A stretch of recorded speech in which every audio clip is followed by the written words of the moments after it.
Prévention Santé, le magazine d'information et de sensibilisation à la santé est parrainé par le ministère de la Santé du Cameroun. Bonjour à toutes et à tous, bienvenue à l'écoute de Prévention Santé, un programme d'information produit par RNCO et la participation scientifique de SOS Médecins Cameroun. Pour cette nouvelle édition, Prévention Santé s'intéresse à votre état psychologique.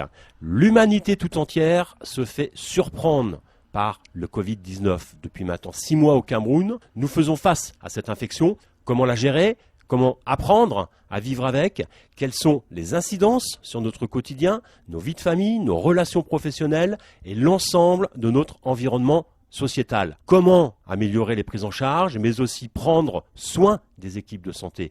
Prévention Santé reste attentif à cette nouvelle façon d'apprendre à vivre ensemble. Le docteur Ombolo, président de SOS Médecins Cameroun, et Christian Alama, psychologue clinicien, s'intéresse à l'impact psychologique de cette situation inédite pour tous en vous apportant des réponses pour mieux comprendre et appréhender votre quotidien avec le coronavirus.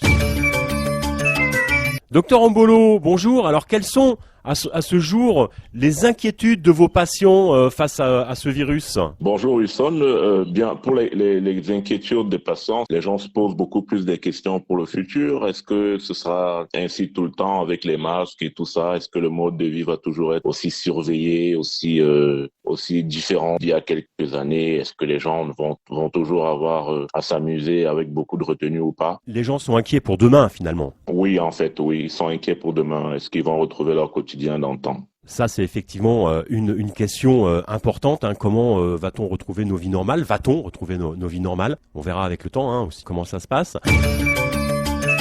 Concernant les préoccupations, on va dire, de vos patients, avez-vous noté de nouvelles inquiétudes, des évolutions dans les derniers mois? À proprement parler, non. On a plutôt tendance à constater que les gens sont de moins en moins soucieux de cette situation sanitaire. Cependant, il reste quand même une proportion de personnes qui pensent qui restent inquiètes, qui se disent peut-être qu'il y aura une mutation, peut-être qu'il y aura un autre virus comme le coronavirus, peut-être qu'il y aura, est-ce qu'il y aura un vaccin? Est-ce qu'on pourra être désormais protégé définitivement contre cette satanée maladie? Voilà, c'est beaucoup plus cela. Est-ce que à un moment donné, on va dire, on s'habitue à cet état de fait et donc cette habitude pourrait peut-être créer aussi des choses un peu plus compliquées, c'est-à-dire manque de vigilance.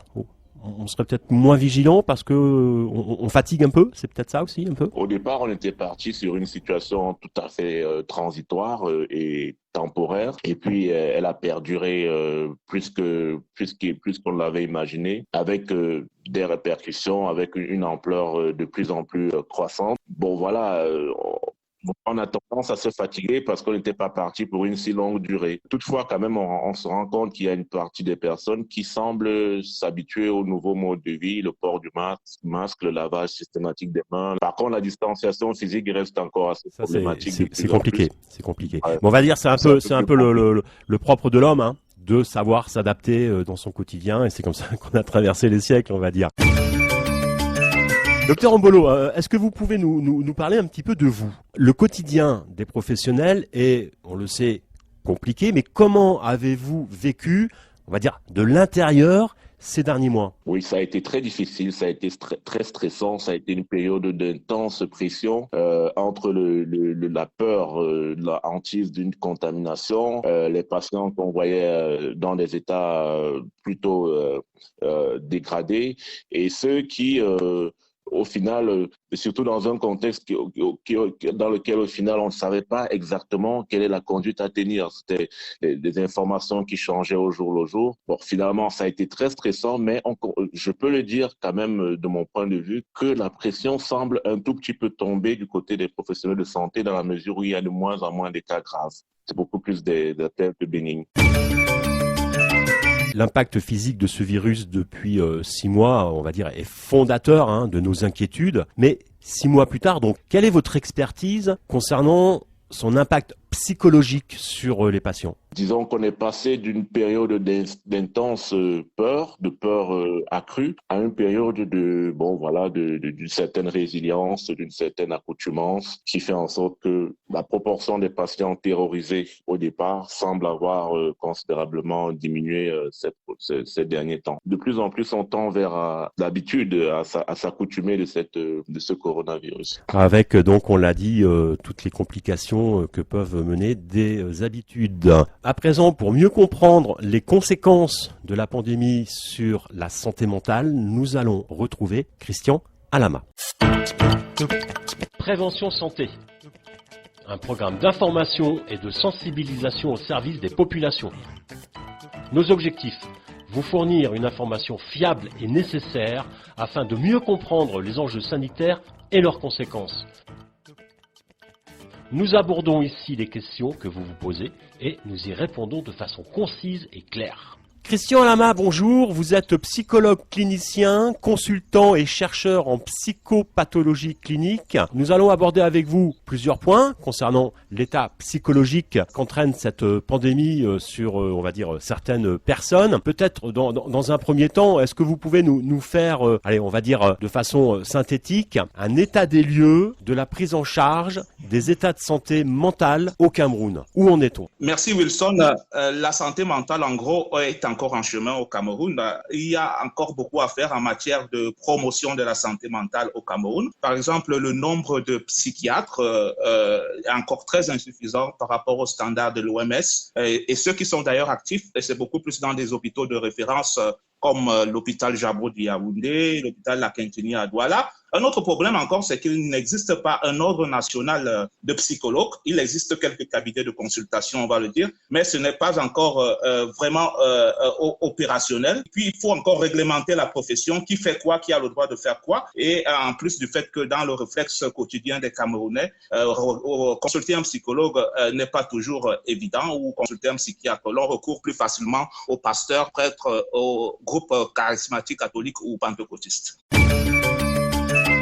On sait que cette pandémie entraîne des états de stress plus ou moins importants pour certaines personnes. Ces facteurs peuvent être par exemple le travail ou plus précisément d'ailleurs la perte d'emploi, les incidences économiques qui en suivent, mais également les relations conjugales. Pouvez-vous nous expliquer peut-être, pour mieux comprendre et désamorcer cette situation, comment peut-on réagir face, on va dire, à ces difficultés et ces angoisses? Donc, il faut savoir que cette situation de coronavirus va plonger la population camerounaise dans des risques de troubles psychologiques. Je ne vais pas parler de maladies, mais des troubles psychologiques qui sont liés à tout ce que vous avez cité, la chute des revenus, par exemple, la perte de l'emploi de certaines personnes, et les mesures de confinement. Et heureusement, ces derniers temps, il y a un relâchement des mesures de confinement. Les gens sont de plus en plus dehors, mais les gens vont développer beaucoup plus une peur ou une hantise exagérée d'être contaminés, d'avoir des symptômes. Et on va voir des gens, par exemple, qui vont être tentés de faire le test, de refaire son test de coronavirus, de contacter le 15-10 et d'être dans un état d'alerte. Alors, il y a la stigmatisation sociale des personnes qui sont contaminées du coronavirus et de leur famille. Parce que non seulement ceux qui sont bien portants, mais parce qu'ils ont un lien avec des personnes qui ont été contaminées et qui sont connues dans la communauté, il y aura cette stigmatisation. Il en est de même dans les milieux professionnels. Un collègue qui a été victime du coronavirus va être stigmatisé et quand bien même il aura recouvert sa santé, et cela ne sera pas évident de pouvoir être réintégré. Donc, il y a cette anxiété généralisée, des gens vont développer des addictions, des comportements paranoïdes. Il y a certains malades qui auront peur de se rendre dans les hôpitaux parce que les hôpitaux sont perçus comme des milieux où il y a le coronavirus. Ils vont préférer parfois être hospitalisés dans leur maison. Ce stress peut avoir des conséquences donc sur notre santé mentale et engendrer par exemple des troubles du comportement ou des états, on va dire, dits compulsifs. Alors, pouvez-vous nous en parler, Monsieur Alama, et peut-être apporter ici dans Prévention Santé quelques conseils pour anticiper ces états et aussi y faire face? Ok, Wilson, vous avez raison de mentionner ces états. Par exemple, des troubles obsessionnels et compulsifs qui peuvent émerger. Ce sera par exemple l'obsession de se laver les mains fréquemment. Et d'ailleurs, c'est une mesure préventive, c'est vrai. Mais lorsqu'elle devient excessive, lorsque ça devient excessif, je crois que ça devient de l'ordre du trouble. Ça va être par exemple le lavage des mains. Ça va être, par exemple, les achats compulsifs d'eau de javel, de savon et des désinfectants, de papier hygiénique et consorts, juste pour avoir une sorte de sécurité. Ça va être, par exemple, des phobies d'être dehors, parce qu'être dehors, c'est être exposé à la maladie. J'ai cité des addictions qui vont se développer, des addictions à l'écran, à Internet, etc. Donc maintenant, vous avez demandé des mesures que peuvent prendre les populations. Essayez de nous apporter ici quelques conseils pratiques dans le quotidien de ces difficultés, oui. Dans un premier temps, le premier conseil que je vais donner, c'est d'avoir une information sûre, parce qu'il y a une relation entre l'information et la santé mentale. Vous savez que le coronavirus a plongé la plupart des populations dans une sorte d'incertitude, d'imprédictibilité.